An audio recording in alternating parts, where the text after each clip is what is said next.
everyone, it's Asia here, Lemon Creation. Today I have for you a project with ATCs, a bunch of ATCs I made, and right now I'm just showing you a beautiful palette I got from Natalie. Thank you so much, Natalie. It's a beautiful palette which I'm using for the very first time. She made it by herself, and you're gonna get a link to her Instagram account just in the description below.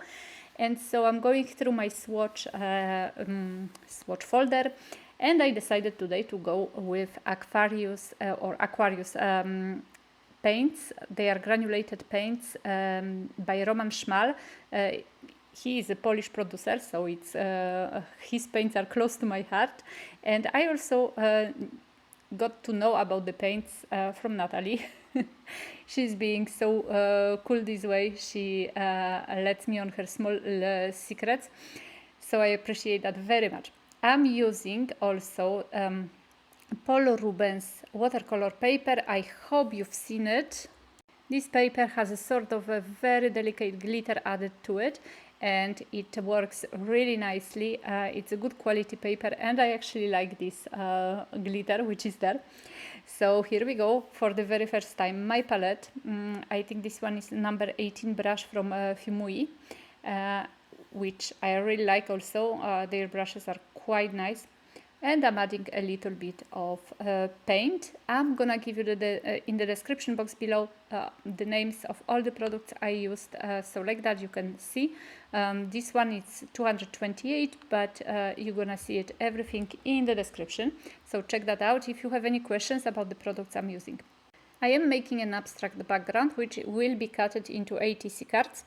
So for now I sprayed or splatter a little bit of water, and I am adding the paints like that. I have this randomness effect, so it's much easier to make an abstract page out of that, because I am not a huge fan of, or rather, it's not that I am not a huge fan, but I don't really work well with space which is completely covered in paints. I like to leave a little bit of white spots here and there. That's what I'm doing. The splatter is great for that, so I'm adding the paint, and I'm kind of looking where there is the puddles of water, or where there are the puddles of water, and like that I'm filling them up with the paints. And also I make some lines, like some splatter. As you can see, it's a very abstract thing. And it may not look like much right now, but you're gonna see when it's cut into ATC size, it's gonna look so much better.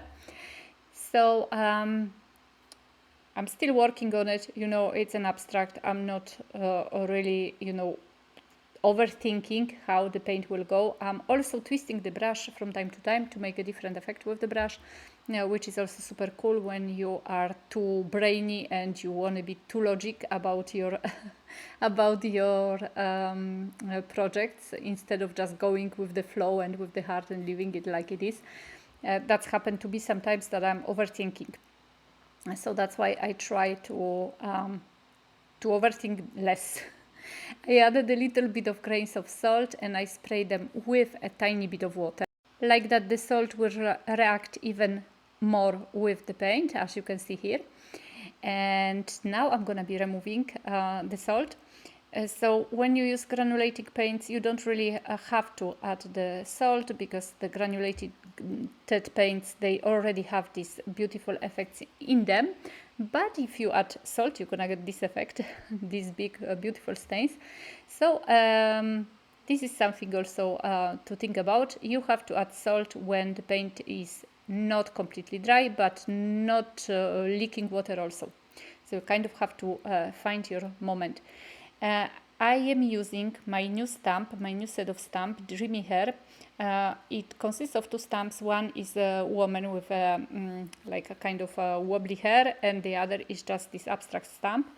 So I will be using the stamping platform from Team Holtz, and actually, as I mentioned, it's a brand new stamp. I haven't used it before, and I made a mistake of using acrylic block in the corner, right hand corner. On the top, you could see that the first impression I made with acrylic block didn't work. So that's why I turn to the stamping platform, which is a really better choice, especially when the stamps are having a big surface which is printing in black. And for the small stamp hanging by the thread, I am using just acrylic block because it's a really tiny stamp, and I've been using it for I think years already, and so I'm not worrying that it will actually not stamp well. And here we go. Those are the cards which are already cutted. I use my cutter, but when I am cutting the ATC cards from the piece of A4 card, like this one, I usually flip the paper to the side, to the white side, so like that I don't worry while cutting which part looks better. It's like element of surprise, so I put it upside down and I don't see where I cut, and later on I have this surprise. I don't have to overthink, and it usually works really well. And so I'm inking the edges with black Archival ink just to make them a little bit nicer. And now I'm gonna be doing some splattering, but it's not a normal paint splatter, but it's a thing which I really like to do. I'm using Magic Art glue. It's a glue for the golden leaf, so it's a liquid glue. I know you can buy it now on Amazon. I don't know if it's called actually liquid glue. I think there is another name for that, but the one I have, it's actually, I bought it I think over 5 years ago from RicoDesign, and it's quite nice and it still works perfectly. And so you splatter with it, or you can just draw with it or stamp with it if you prefer. Then you wait maybe 2 minutes, and when the glue is half dry, you start applying your gold foil or golden flakes or whatever you have at hand. And I like very much this part, even though it's quite messy because the golden pieces are flying all over my desk. But I like it. It's really nice, and the effect with the splatter is also really beautiful because, well, as you know, the splatter, you never know where it falls and what effect it's gonna give you. And sometimes there are just cards which I make, and with this splatter they look absolutely gorgeous. So it's the splatter actually which makes them so nice. And so here there are some of them which I like more than the others, but in general they are all they worked all very well. And I am gonna glue my cards as always to the black backing, because my cards are going always with my orders to my customers. So if you make an order in my shop over €70, you will get the card. And so I always like for the cards to be quite sturdy and also clean. But if you work with paints and other mediums, quite often the paper gets dirty on the other side. So that's why the black backing comes handy. And guys, this is it. I hope you like this tutorial. It's nothing unusual from me, I think, but you know, it's sometimes good to just come back to your favorite techniques, or just remember something we forgot about. This one is definitely my favorite.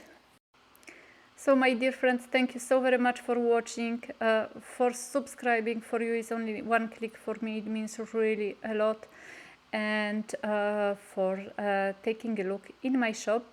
I read all of your comments, even if I answer to them with a delay sometimes, but I appreciate them and you so very much. Have a great day, big hugs and kisses, bye bye.